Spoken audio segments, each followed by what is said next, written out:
দেখো অনেক রাত হয়েছে, বাদ দিতেছি, খাইতেছে, কোনো তো ঘুমাই থাকবো খাইতে। ওদিও তো রাত হয়ে গেছে, রাত হয়ে গেছে, তারপর দুইটা শান্তি মতন খাইতেছে, এখন রাত হয়ে গেছে তো খাইতেছে, কোনো ঘুমাই থাকবো।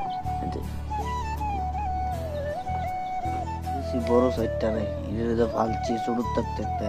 তোমরা ভিডিওটা গিয়ে দেখো যে আমি ছোটতে ভিডিও দূর বড় করছি। তোমরা লাইক টাইক দিয়ে দিও, কমেন্ট টমেন্ট করো, তাহলে না আমি বড় ইয়ে করতাম। যে লয়ে আশা করি যে আমি হাঁস লইতাম পারি দুইটা, যে না হাঁসও আনতারি বা কবুতর, যে কোনো দুইটাতে যে কোনো একটা কমেন্ট করে কইও যে কোনটা লইলে ভালো হইব। হাঁস আনলে ভালো হইব না কিন্তু কবুতর আনলে ভালো হইব।